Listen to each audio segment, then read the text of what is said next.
94 रावण के दरबार में।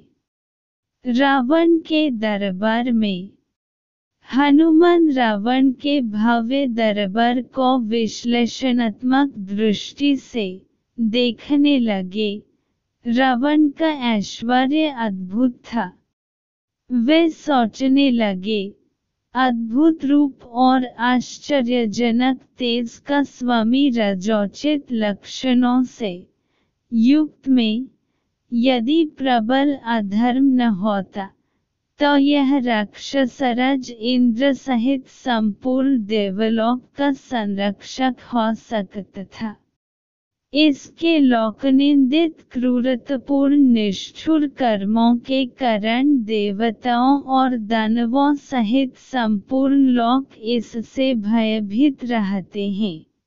समस्त लोकों को रुलाने वाला महबहु रावण भूरी आंखों वाले हनुमान को समक्ष इस प्रकार निर्भय खड़ा देखकर रोष से भर गया और क्रुद्ध होकर अपने महामंत्री प्रहस्त से बोला, अमात्य, इस दुरात्मा से पूछो कि यह कहाँ से आया है, इसे किसने भेजा है।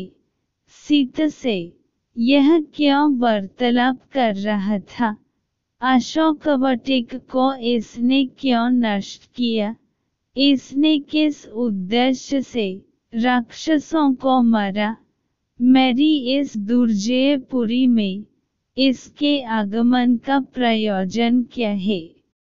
रावण की आज्ञा पाकर प्रहस्त ने कहा, हे वानर, भयभीत मत हो और धैर्य धारण करो। सही सही बता दो कि तुम्हें किसने यहाँ भेजा है। महाराज रावण की नगरी में कहीं तुम्हें इंद्र ने तो नहीं भेजा है, कहीं तुम कुबेर या वरुण के दूत तो नहीं हो, या विजय की अभिलाषा रखने वाले विष्णु ने तुम्हें दूत बनकर भेजा है। यदि तुम हमें सच सच बता दो कि तुम कौन हो तो हम तुम्हें क्षमा कर सकते हैं। यदि तुम मिथ्या भाषण करोगे तो तुम्हारा जीना असंभव हो जाएगा। प्रहस्त के इस प्रकार पूछने पर पवनपुत्र हनुमान ने निर्भय होकर राक्षसों के स्वामी रावण से कहा, हे राक्षसराज, मैं इंद्र, यम, वरुण या कुबेर का दूत नहीं हूँ, नहीं मुझे विष्णु ने यहाँ भेजा है। मैं राक्षसराज रावण से मिलने के उद्देश्य से यहाँ आया हूँ और इसी उद्देश्य के लिए मैंने अशोकवाटिका को नष्ट किया है। तुम्हारे बलवान राक्षस युद्ध की इच्छा से मेरे पास आए तो मैंने स्वरक्षा के लिए रणभूमि में उनका सामना किया। ब्रह्मा जी से मुझे वरदान प्राप्त है कि देवता और असुर कोई भी मुझे अस्त्र अथवा पाश से बांध नहीं सकते। राक्षसराज के दर्शन के लिए ही मैंने अस्त्र से बंधन स्वीकार किया है। यद्यपि इस समय में अस्त्र से मुक्त हूँ, तथापि इन राक्षसों ने मुझे बांधा समझकर ही यहाँ लाकर तुम्हें सौंपा है। मैं श्री रामचंद्र जी का दूत हूँ और उनके ही कार्य से यहाँ आया हूँ। शांत भाव से हनुमान ने आगे कहा, मैं किष्किंधा के परम पराक्रमी नरेश सुग्रीव का दूत हूँ, उन्हीं की आज्ञा से तुम्हारे पास आए हूँ। हमारे महाराज ने तुम्हारा कुशल समाचार पूछा है और कहा है कि तुमने नीतिवान धर्म, चारों वेदों के ज्ञाता, महापंडित, तपस्वी और महान ऐश्वर्यवान होते हुए भी एक परस्त्री को हठात आपने यहाँ रोक रखा है। यह तुम्हारे लिए उचित बात नहीं है। तुमने यह दुष्कर्म करके अपनी मृत्यु का आह्वान किया है। उन्होंने यह भी कहा है कि लक्ष्मण के करल बाणों के सम्मुख बड़े से बड़ पराक्रमी भी नहीं ठहर सकता। फिर तुम उससे अपने प्राणों की रक्षा कैसे कर सकोगे? इसलिए तुम्हारे लिए उचित होगा कि तुम सीता को श्री रामचंद्र को लौट दो और उनसे क्षमा मांगो। यदि तुम ऐसा नहीं करोगे तो तुम्हारा अंत भी वही होगा जो खर, दूषण और बलि का हुआ है। हनुमान के ये नीतियुक्त वचन सुनकर रावण का सर्वांग क्रोध से जल उठा। उसने अपने सेवकों को आज्ञा दी, इस वानर का वध कर डालो। रावण की आज्ञा सुनकर वहां उपस्थित विभीषण ने कहा, राक्षसराज, आप धर्म के ज्ञाता और राजधर्म के विशेषज्ञ हैं। दूत के वध से आपके पांडित्य पर कलंक लग जाएगा। अतः उचित अनुचित का विचार करके दूत के योग्य किसी अन्य दंड का विधान कीजिए। विभीषण के वचन सुनकर रावण ने कहा, शत्रुसूदन, पापियों का वध करने में पाप नहीं है।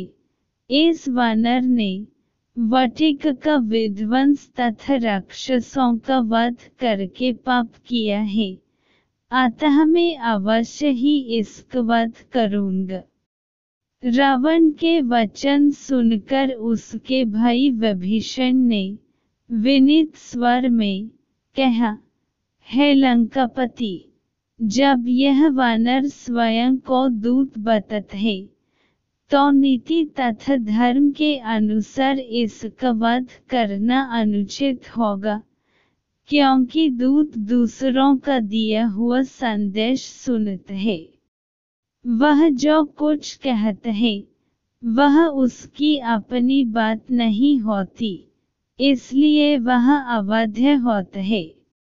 विभीषण की बात पर विचार करने के पश्चात रावण ने कहा, तुम्हारा यह कथन सत्य है कि दूत अवध्य होता है, परंतु इसने अशोकवटिक का विध्वंस किया है, इसलिए इसे दंड मिलना चाहिए। वानरों को अपनी पूंछ बहुत प्यारी होती है, अतः मैं आज्ञा देता हूँ कि इसकी पूंछ रुई और तेल लगकर जला दी जाए, ताकि इसे बिन पूंछ का देखकर लोग इसकी हंसी उड़ाए और यह जीवन भर अपने कर्मों पर पछताता रहे। रावण की आज्ञा पाते ही राक्षसों ने हनुमान की पूंछ को रुई और पुराने कपड़ों से लपेटकर उस पर बहुत सा तेल डालकर आग लगा दी। अपने पूंछ को जलते देख हनुमान को बहुत क्रोध आया। सबसे पहले तो उन्होंने रुई लपेटने और आग लगने वाले राक्षसों को जलती पूंछ से मार मार कर पृथ्वी पर सुला दिया। वे जलते चीखते चिल्लाते वहन से अपने प्राण लेकर भागे। कुछ राक्षस उनका अपमान करने के लिए उन्हें बाजारों में घूमने के लिए ले चले। उस दृश्य को देखने के लिए बाजारों में राक्षसों की और घरों के छज्जों तथा खिड़कियों पर स्त्रियों की भीड़ जम हो गई। मूर्ख राक्षस उन्हें अपमानित करने के लिए उन पर कंकड़ पत्थर फेंकने तथा अपशब्द कहने लगे। इस अपमान से क्रुद्ध होकर स्वाभिमानी पवनसुत एक ही झटके से सारे बंधनों को तोड़कर नगर के ऊंचे फाटक पर चढ़ गए और लोहे का एक बड़ा सा चक्र उठकर अपमान करने वाले राक्षसों पर टूट पड़े। इससे चारों ओर भगदड़ मच गई।